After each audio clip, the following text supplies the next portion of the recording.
I want to ask something to you, but first you want to finish one book. Huh? No, afterwards I want to come again and ask you some questions. But later, you know. When? When I finish a book. We're going to play tomorrow. You're writing a book? No, I'm reading. Reading a book. Oh, what book are you reading?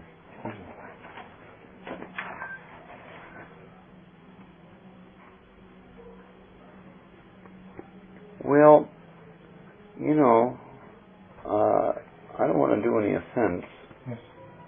but you may not be knowing, but Anantaras Pandit does have a bad habit of blaspheming Bhaktisiddhanta Saraswati Thakur and Śrīla Prabhupāda too. Oh, really?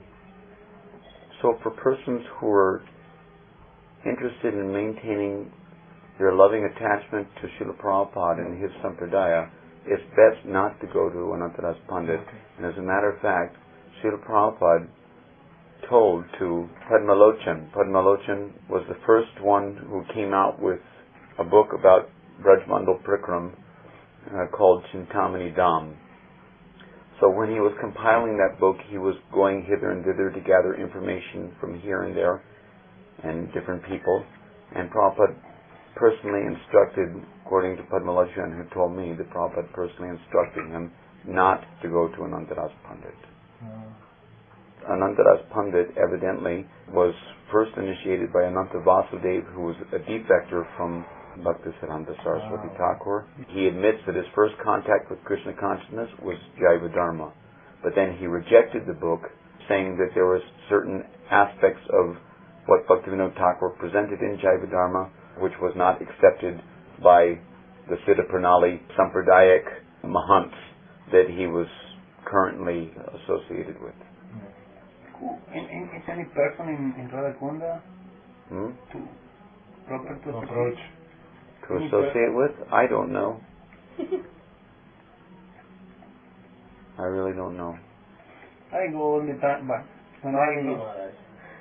Well, Mahanindi Swami also sometimes advocates to go to Anantaras Pandit. But the thing is that it's clearly stated in Sri Krishna Bhajanamrita by Narahari Sarikar that one should not go to hear, even if he's an elevated Vaishnava, or you might think that he's an elevated Vaishnava, but if he's, let's say, critical of your guru, you should not hear from him. So therefore, I prefer not to hear from Anantaras Pandit. Okay. Personally.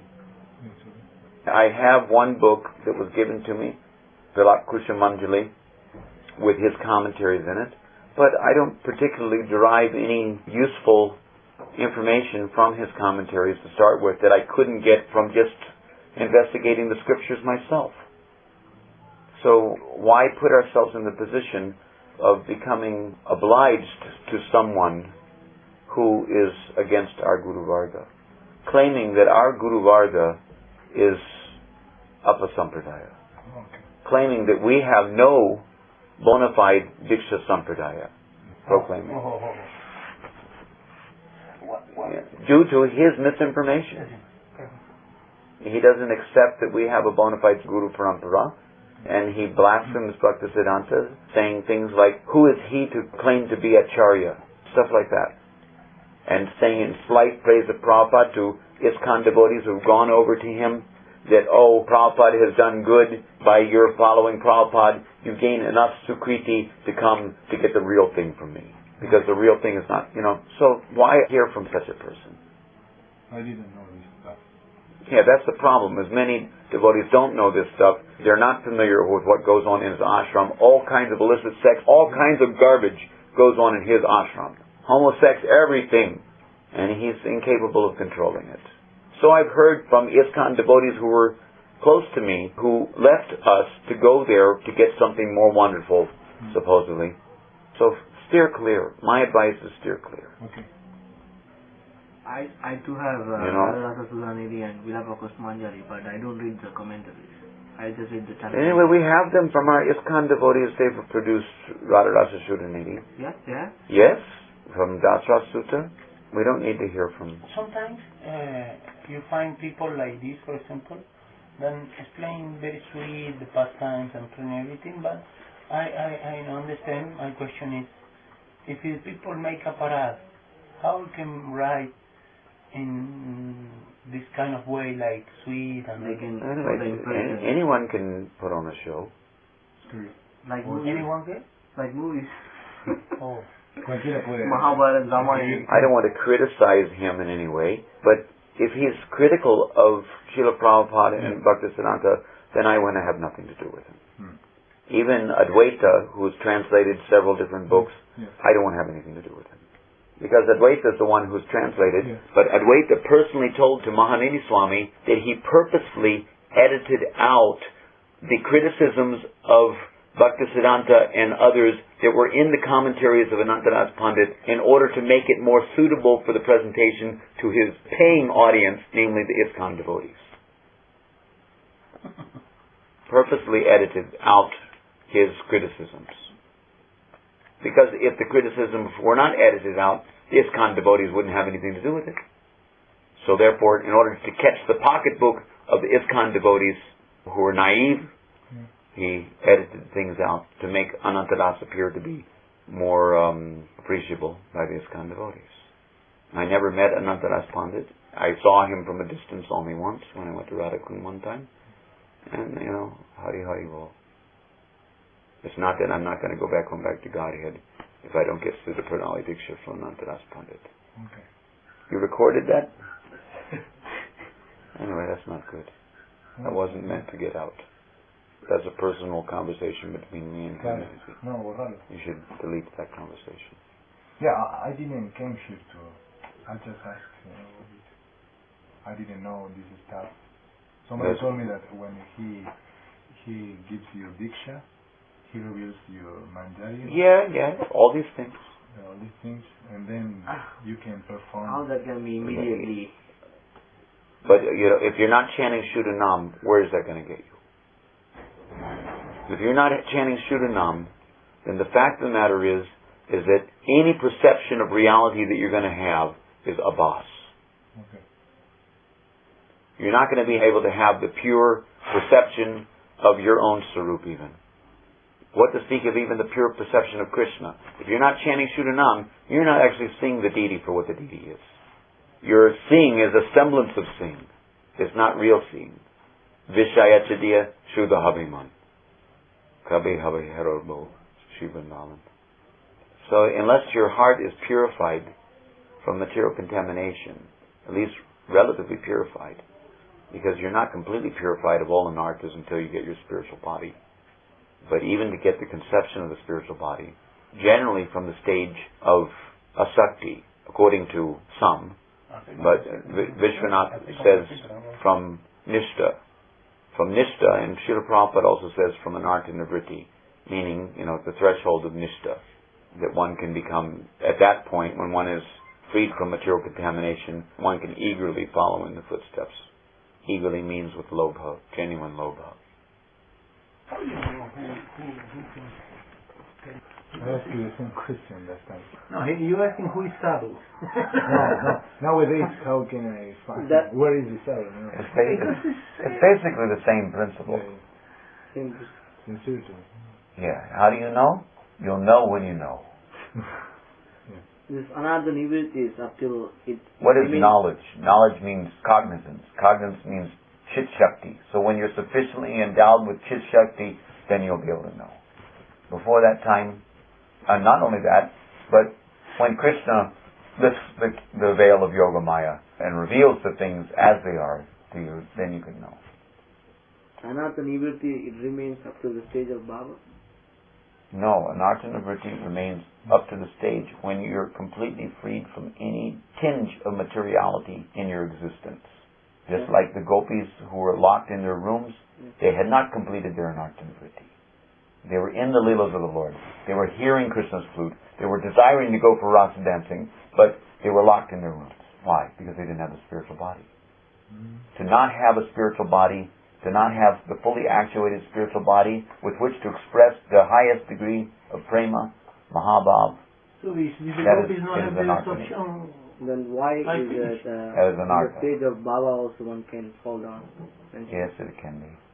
So the anarthas are still remain. Yeah, there's some. If you've read Madhurya Kadambini, then you should know the answer to this question. Have you read Madhurya Kadambini yet? Long time.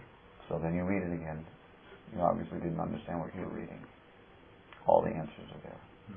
4 different classes of anarchists and the different stages at which different degrees of those different classes of anarchists are eliminated.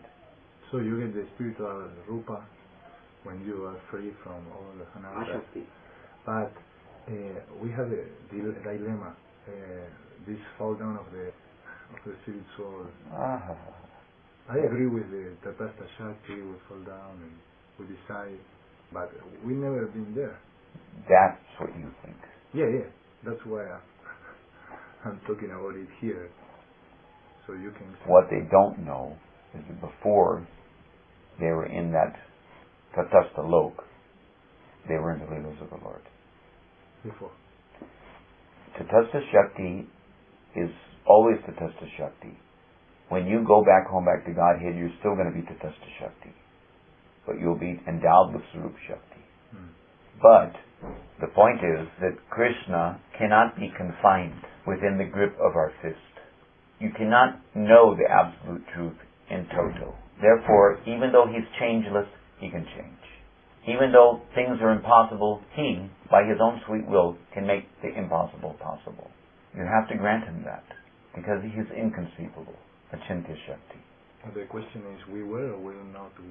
What difference does it make ultimately? The only difference that I see, the only difference in terms of the psychological impact that information has on the individual in this present position, is that if we weren't with Him, then it means that we weren't that foolish.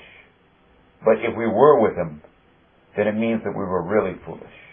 So better to accept the position that we were really foolish in order to become the object of the mercy of Dina Dayal. Better to accept the psychological effect of the impact of the information that perhaps, maybe, we were there. And if we were there, then what kind of fools were we to give that most unlimitedly beautiful thing up to come to play God in this material world? In other words, coming to the material world to pass semen and to pass stool in an attempt to play God.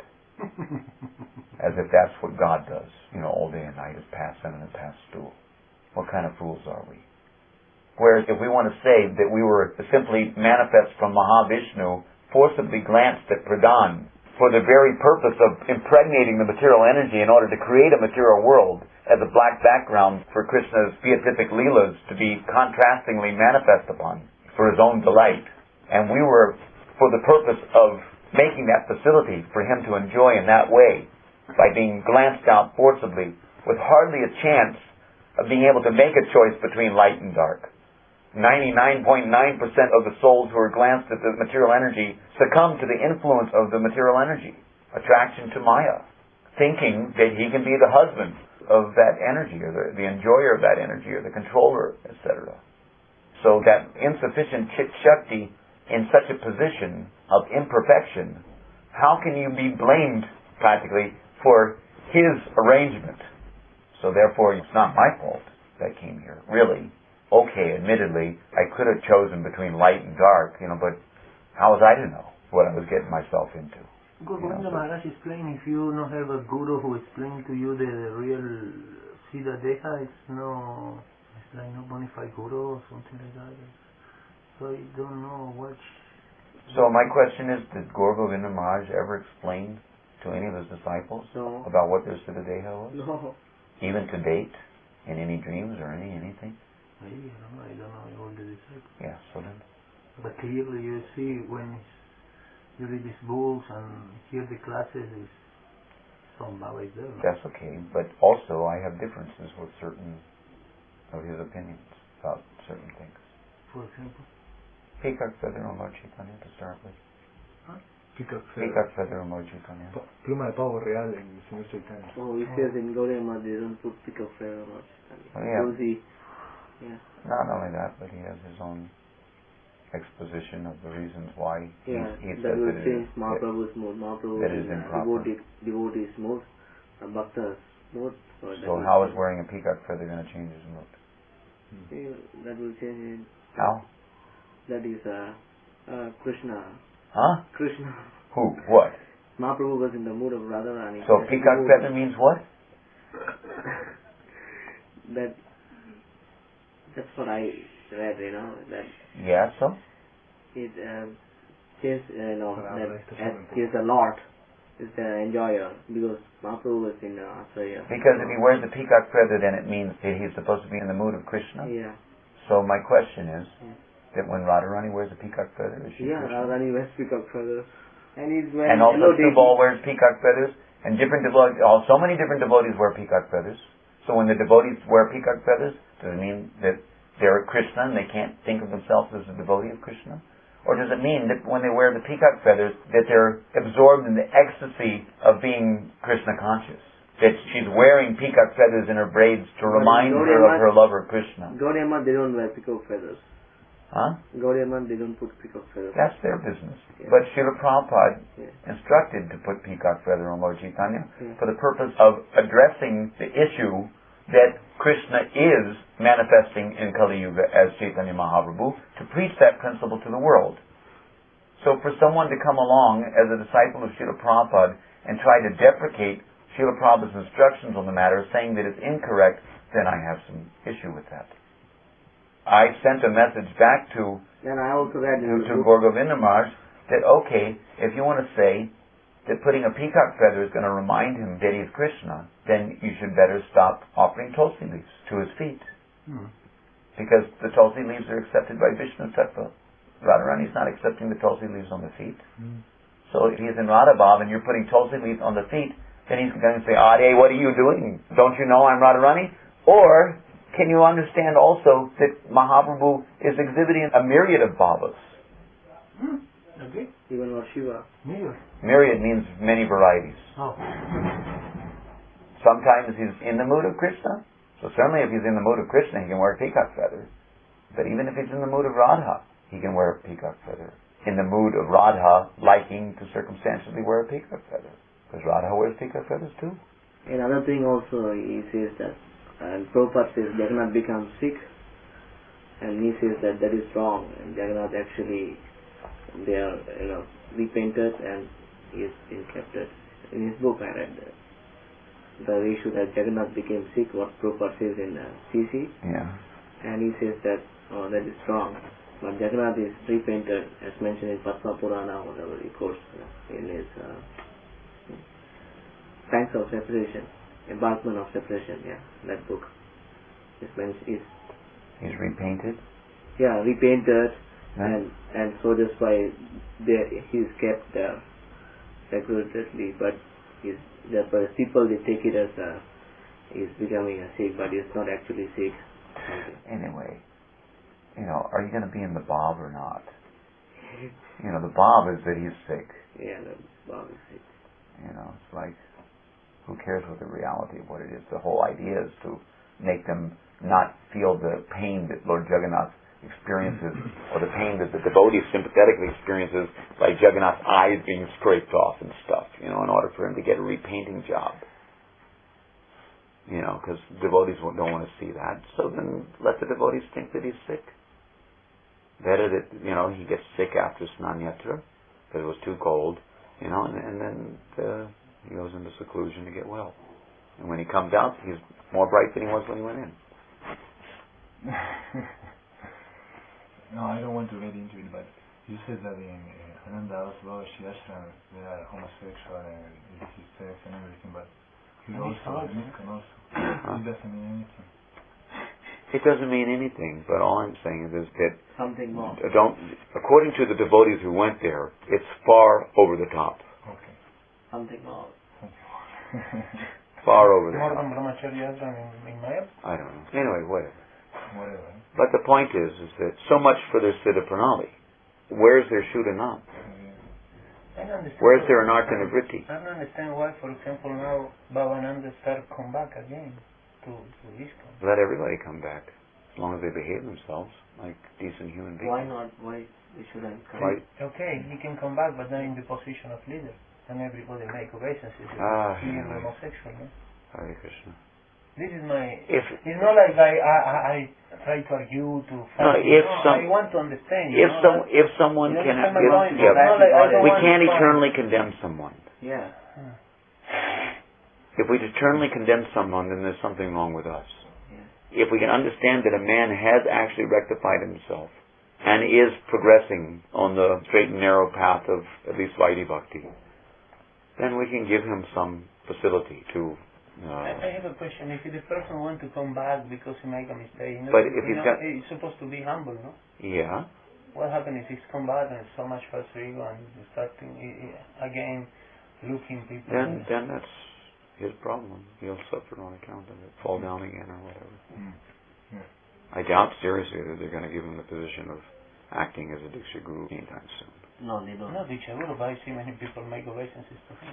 That's just because he was a disciple of Śrīla Prabhupāda, and he was. They want they're. What? Well, so what? There is a protocol. There's some kind of etiquette, external etiquette at least. It's not that... A lot of people... It doesn't mean that someone did mistake must be ignored. I am PV. Respect me. That's their problem. I can take your money very easily. That's their problem. That's their problem. If he don't want to offer obeisances to him, he doesn't have to. Okay. You don't have to. No. Obviously, I don't offer obeisances to anybody. Yeah, I know. That may also not be so good. I just want to... Raghunath Das Goswami was offering obeisances to 1,000 Vaishnavas. But my point is, if I really feel I make obeisances, I don't want to be sahaja, I don't want to be superficial. The point is, many times I make obeisances and people is crossing to me like, oh, garbage is there, no? Even Chaitanya Mahaprabhu offered his obeisances even to the Mayavad sannyasis. Yeah. The point is, offering the obeisances is not offering the obeisances to the external shell, of the psychophysical condition of a living entity. I understand it's offering obeisances to Paramatma. My problem is when Krishna sees people start looking you in the position, everything is broken. Don't expect. I don't expect, man, but that's your problem. That's their problem. It's not your problem. But you advance by offering obeisances. Because Mahaprabhu sees your endeavor to respect the super soul within the heart of every living entity. You should be able to offer your obeisances even to a dog. That's supposed to be sincere obeisances. So then if you're not sincere, then you're not going to feel sincere regard for the super soul in the heart of every living entity. But if you are sincere and you know that the super soul is within every living entity, and you know that jiva in his pure constitutional state is an eternal servant of Krishna, then we can respect that soul on that basis. Not that we respect the soul for whatever little psychophysical idiosyncrasy is about him, or disrespect him for that even. We may respect him from a distance, just because we know that he has an exploitive tendency or something. Okay. So then, but still. This time, no problem. Especially if I don't want to talk. Because I feel, my heart is very emotional, and I feel very bad when people just using this kind of exploiting position manipulation. So exploitation. I come in ISKCON to develop Krishna Bhakti. So then do that. Yeah. But offering obeisances to every tree and every insect is not going to stop you from... Insect is perfect. With tree and insect, I don't have a problem. So just regard them as trees and insects.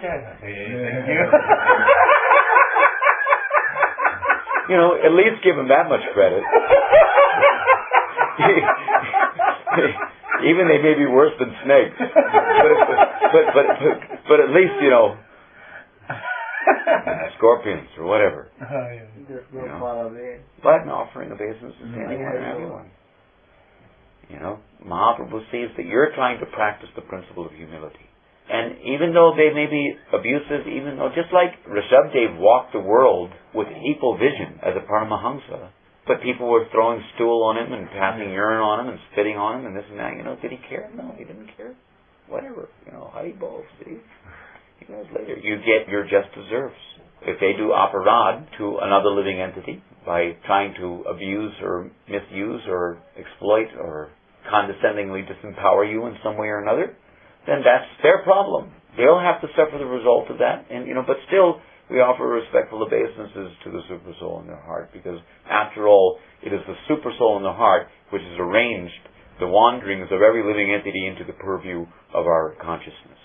So our consciousness has perceived that this living entity has come before me, all due respects. There's a difference between giving credit and giving respects. You give credit where credit is due. But you can respect every living entity. Yeah. No, this is You see my point? Yeah, this I perfectly, I like it.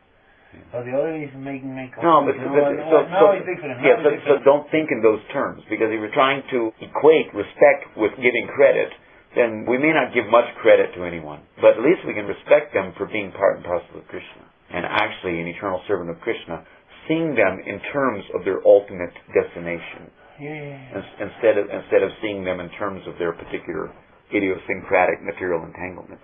If we see their faults, then we become responsible for their foolishness. But if we see the good in them, what is the good? The good is that they're part and parcel of the Super Soul, or part and parcel of Krishna. That's the good in every living entity. So we can respect them for that good at least. Then we will advance. And then we advance, because we've seen the absolute truth, instead of seeing some relative. Then we respect the truth. Yeah, then we're actually respecting the truth about that living entity. Whatever misconceptions are abounding about his own idea about himself, then the Hari will, will adjust by stepping aside this way or that way, and let him play his little Ishwar game or whatever until he comes to grips with the true essence of his existence as a minute, infinitesimal being, humble enough to admit it. But we should be careful, at least, not to take the position of being the judge of everyone else, because in certain respects, who are we to second judge other people's motivations? They may be sincere in their own right, at least, some way. Whether their right is absolutely right or not is another thing. But we cannot judge. Yeah, because judge not lest thou be judged. Be very simple. But I used to always keep peacock feather. The fact of the matter is that there's several scriptures. Even there's 2 or 3 places in Chaitanya Bhagavat where Srivas Thakur is seeing Lord Chaitanya with a peacock feather, and Murari Gupta is seeing Lord Chaitanya with a peacock feather, and the only one known writing of Advaita Acharya, in 2 shlokas, he's describing his personal meditation on Lord Chaitanya as having a peacock feather jauntily cocked over his left ear. So it is not that there's no precedent for the idea of Lord Chaitanya wearing a peacock feather. Gaur Mahaprabhu, Gaur Sundara, wearing a peacock feather over his left ear on his mukut. So, we can bring an offering. He wears a yellow dhoti also. I have no problem putting a peacock feather. Gaur Govinda Maharaj and his disciples generally want to say that anyone who puts a peacock feather on Lord Chaitanya must be a Gauranga Nagari. So then, do you mean to say that Advaita Acharya was a Gauranga Nagari? Was Srivas Thakur a Gauranga Nagari? Was Gauranga Nagari? Gauranga Nagari means we don't accept Radha and Krishna, and we just accept Mahaprabhu as the paramour. The lover, the amante. But so then I just turned the tables around 380 degrees by saying that if Advaita Acharya and Srivas Thakur and Murari Gupta, because they see Lord Chaitanya wearing a peacock feather, that they are Gauranga Nagaris, then what's wrong with being a Gauranga Nagari? Ad absurdum. Hare Krishna. Thank you. We'll come back. Someday, before we leave, can you talk about book distribution to us, to inspire us? We are going to go back. Where? Europe? Barcelona. We live in Barcelona. That's in Spain. Yes. Let's see what I can muster up. Please. It's been a long time since I've been out on the battlefield, or at least that battlefield. I've been on other battlefields. Okay. Enough of it probably. When you're talking in Mayapur, it's very nice for us. To gag a maggot. What I miss. He's talking in Mayapur. I'm talking it's very inspirational. Maybe I can read a little bit of my book that I'm writing.